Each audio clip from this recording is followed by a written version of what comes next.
మన ప్రియతమ నేత నారా చంద్రబాబు నాయుడు గారికి నిందలు అపనిందలు దాడులు ఎదురుదాడుల మధ్య ఎదిగి యువగలమై నవగలమై జనబలంతో సాగుతున్న మన నేత యువనేత నారా లోకేష్ గారికి వేదికపై ఉన్నటువంటి అతిరథ మహారథులకు సభా ప్రాంగణంలో ఉన్నటువంటి అతిథులకు గ్రామాల నుంచి గడపల నుంచి తండాల నుంచి తాలూకాల నుంచి హైవేల నుంచి బైపాసుల నుంచి వివిధ రాష్ట్రాల నుంచి వివిధ దేశాల నుంచి పసుపు జెండాలతో పయనమై వచ్చినటువంటి తెలుగుదేశం పార్టీ కుటుంబ సభ్యులకు పత్రికా విలేకరులకు మీడియా ప్రతినిధులకు సోషల్ మీడియా సోదరులకు నమస్కారాలు.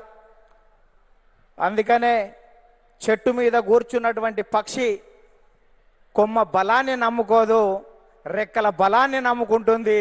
తెలుగుదేశం పార్టీ కార్యకర్తల బలగాన్ని నమ్ముకుంటుంది. కాబట్టి కార్యకర్తలే ఈ పార్టీకి ఇంధనం. అందుకే మీకు నా తొలి వందనం అని ఈ సందర్భంగా గుర్తు చేస్తున్నాను. అద్భుతమైనటువంటి వాతావరణం ఇది. మొన్నటి వరకు ఒక రకంగా ఉండే, మా కాడ ముక్కోడు పోయిండు, మీ కాడ తిక్కోడు పోయిండు. ఇవాళ ముక్క ఆయనేమో లిఫ్ట్ ఇరిగేషన్, తిక్క ఆయనేమో ఆత్మలతోటి మాట్లాడేటువంటి పరిస్థితి ఏర్పడ్డది. ఈ సమయంలో జనం కోసం, జాతి కోసం, పేదల కోసం, బీదల కోసం మహానాడు ఏర్పాటు చేసుకొని అధికారంలో ఉంటే ప్రజలకు చేయవలసిన దాని గురించి, ప్రతిపక్షంలో ఉంటే ప్రజా సమస్యల మీద మాట్లాడేటువంటి ఈ మహానాడు వేదికపై, ఈ మహత్తరమైన వేదికపై తెలుగు జాతి విశ్వఖ్యాతి అనేటువంటి అంశం మీద ఈ తీర్మానాన్ని బలపరిచే అవకాశం ఇచ్చిన బాబు గారికి ధన్యవాదాలు. సోదరులారా, స్వర్గీయ నందమూరి తారక రామారావు గారి మనందరి ఆరాధ్య దైవం, తెలుగువాడి ఆత్మగౌరవానికి ప్రతీక, నమ్మిన సిద్ధాంతాల కోసం మడమ తిప్పని యోధుడు, ఎందరికో రాజకీయ జన్మనిచ్చిన కారణ జన్మడు, సినీ వినీలాకాశంలో రారాజుగా వెలుగుతున్నటువంటి సమయంలో రాష్ట్రంలో కేంద్రంలో ఉన్నటువంటి పరిస్థితి చూసి ఢిల్లీ పురవీధుల్లో దిగజారుతున్న తెలుగువాడి ఆత్మగౌరవాన్ని పరిరక్షించాలని, తెలుగువాడి ఆత్మగౌరవం అంగట్లో అమ్మే సరుకు కాదని నిరూపించాలని, గాఢాంధకారంలో ఉన్న తెలుగు జాతికి వెలుగులు ప్రసాదించాలని, రాష్ట్రంలో ఉన్నటువంటి ఆర్థిక అసమానతలు, సాంఘిక దురాచారాలు, ఇవాళ నిరుద్యోగం, నిరక్షరాస్యత ఇటువంటివి పారదోలాలని, పేదల కోసం, బీదల కోసం, బడుగు జనం కోసం, పల్లె ప్రజల కోసం, అణగారిన జనాల అభివృద్ధి కోసం ఆదర్శవంతమైనటువంటి విధానాల ద్వారా తెలుగుదేశం పార్టీకి శ్రీకారం చుట్టాడు అని ఈ సందర్భంగా గుర్తు చేస్తున్నా. అందుకనే తెలుగుదేశం పార్టీ ఆవిర్భావం తర్వాత రాష్ట్ర రాజకీయాల్లో పెను సంచలనం చంపింది. 9 నెలల్లోనే ఇవాళ అధికారంలోకి వచ్చినటువంటి చరిత్ర మనది. భారతదేశ రాజకీయాల్లో సంచలనాలు సృష్టించినటువంటి చరిత్ర మనది. ఒక ప్రాంతీయ పార్టీగా ఉండి భారత పార్లమెంట్లో ప్రతిపక్ష స్థాయిలో కూడా ఉండగలమని నిరూపించినటువంటి చరిత్ర మనది. భారత ప్రధానమంత్రులు, రాష్ట్రపతుల ఎన్నికలో కూడా ప్రధానమైన భూమిక పోషించినటువంటి చరిత్ర తెలుగుదేశం పార్టీ. అందుకనే తెలుగుదేశం పార్టీ ఆవిర్భావం తర్వాత గ్రామాలకు మౌలిక సౌకర్యాలు అందాయి, ప్రజలకు సంక్షేమ ఫలాలు అందాయి, ప్రజలకు రాజకీయ చైతన్యం వచ్చింది, బలహీన వర్గాలకు రాజకీయ జీవితం వచ్చింది అని ఈ సందర్భంగా గుర్తు చేస్తున్నా. సామాజిక మార్పులకు స్వాగతం పలికాం, ఆర్థిక అభివృద్ధికి అందలం వేశాం, నిమ్న జాతుల ఉద్ధరణ కోసం, బడుగు జన ఉద్ధరణ కోసం బాటలు వేశాము అని సందర్భంగా గుర్తు చేస్తున్నాను. అందుకని సోదరులారా,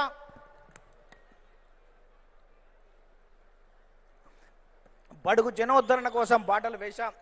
అందుకనే గతంలో రాజకీయాలు భూస్వాములు, ఆసాములు, జమీందారులు, జాగీర్దారులు, దేశ్ముఖులు, దేశ్ పాండేల కబంధ హస్తాలలో ఉన్నటువంటి రాజకీయాన్ని గరీబోళ్ళ ముంద ఉంచినటువంటి చరిత్ర తెలుగుదేశం పార్టీది. కమ్మరి, కుమ్మరి, జాగలి, మంగలి, ఎరకలి, మాల, మాదిగ, వడ్డెర, బలిజ, లంబాడ, కోయ, ముదిరాజ, పెరిక, మేరు, కాపు, వైశ్య, యాదవ నేత, గీత, కార్మిక, కర్షక, బడుగు బలహీన వర్గాల బిడ్డల చేతులకు ఈ రాజకీయ అవకాశాన్ని తీసుకొచ్చినటువంటి చరిత్ర తెలుగుదేశం పార్టీది అని సందర్భంగా గుర్తు చేస్తున్నా. అందుకనే స్వర్గీయ నందమూరి తారక రామారావు గారు 2 రూపాయల కిలో బియ్యం పెట్టాడు. ఆ రోజు ఉన్నటువంటి తినేవాడికి తిండి, ఉండడానికి ఇల్లు, కట్టుకోవడానికి బట్టలు ఉండాలని 2 రూపాయల కిలో బియ్యం పెడితే 30 సంవత్సరాల క్రితం, 40 సంవత్సరాల క్రితం తెలుగుదేశం పార్టీ పెడితే ఈ దేశంలో ఆహారత భద్రత చట్టం మనం పెట్టిన దానికి 20 సంవత్సరాల తర్వాత ఆహారత భద్రత చట్టం వచ్చింది. అంటే తెలుగుదేశం పార్టీ ఒక నిర్ణయం చేస్తే ఈ దేశం వివిధ రాష్ట్రాలు 20 సంవత్సరాల తర్వాత ముందు చూపుతోటి చేస్తున్నటువంటి పరిస్థితి ఉంది. మనం మహిళలకు ఆస్తి హక్కు 30 సంవత్సరాల క్రితం ఇస్తే భారత పార్లమెంటులో మనం నిబంధన పెట్టిన తర్వాత 15-20 సంవత్సరాల తర్వాత కూడా భారత పార్లమెంట్లో పెట్టేటువంటి పరిస్థితి ఉంది. అందుకనే ఈ దేశంలో ప్రతి చట్టం కూడా తెలుగుదేశం పార్టీ ముందు చూపుతోటి విజన్ 20 తోటి ముందుకు పోతున్నటువంటి పరిస్థితి ఉంది. అందుకనే స్వర్గీయ నందమూరి తారక రామారావు గారు తర్వాత మన ప్రియతమ నేత నారా చంద్రబాబు నాయుడు గారు అధికారంలోకి వచ్చిన తర్వాత రామన్న రూపుదిద్దినటువంటి ఈ పార్టీని చంద్రన్న తీర్చిదిద్దాడు.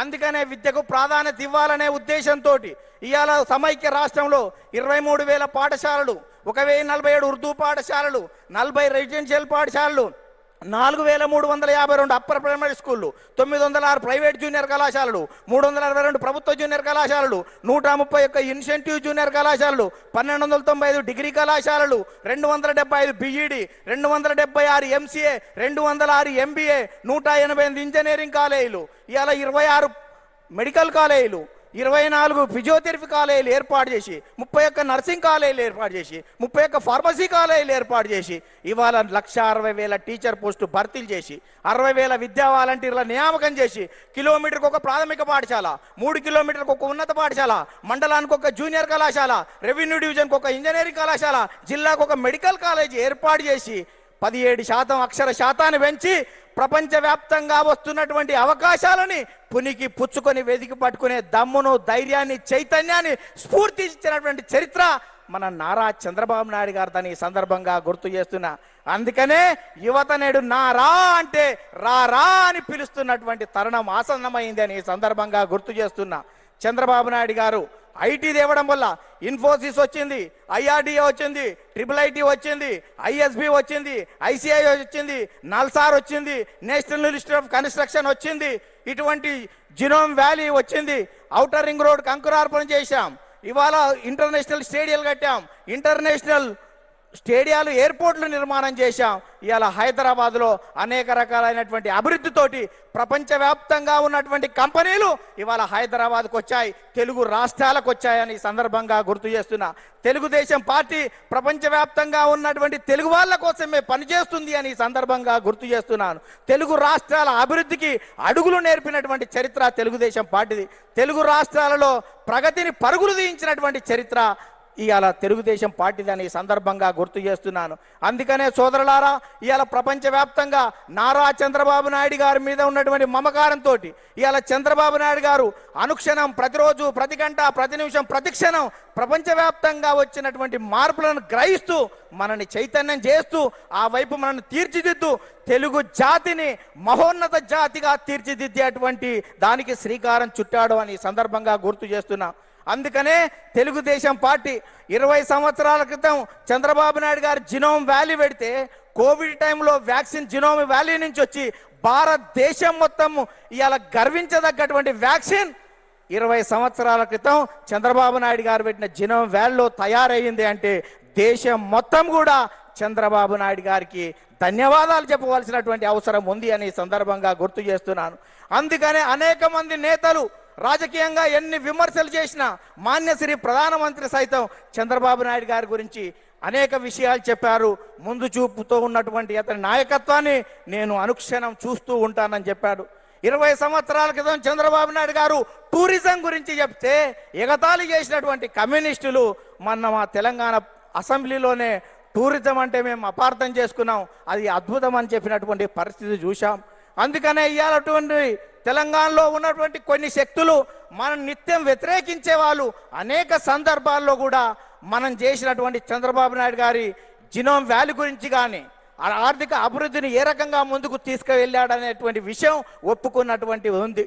అందుకనే ఇవాళ 2 రాష్ట్రాల్లో ప్రపంచంలో ఉన్నటువంటి తెలుగు వాళ్ళందరికీ తెలుగుదేశం జెండా కింద తెలుగు రాష్ట్రాలు కాదు ప్రపంచవ్యాప్తంగా ఈ తెలుగు జాతి ఏకం కావాలి, తెలుగుదేశం జెండా కింద మనం అందరం ఐక్యంగా ముందుకు సాగుతూ ప్రపంచంలో ఒక గొప్ప జాతిగా మనం కీర్తి గడించవలసిన అవసరం ఉందని చెప్తూ ఆ కార్యక్రమానికి శ్రీకారం చుట్టిన నారా చంద్రబాబు నాయుడు గారికి, లోకేష్ గారికి ప్రత్యేక ధన్యవాదాలు చెబుతూ మనం అందరం కలిసి కట్టుగా కలిపి జట్టుగా ఈ పార్టీ ప్రతిష్టత కోసం కృషి చేద్దామని చెప్తూ ముగిస్తున్నాను. ధన్యవాదాలు.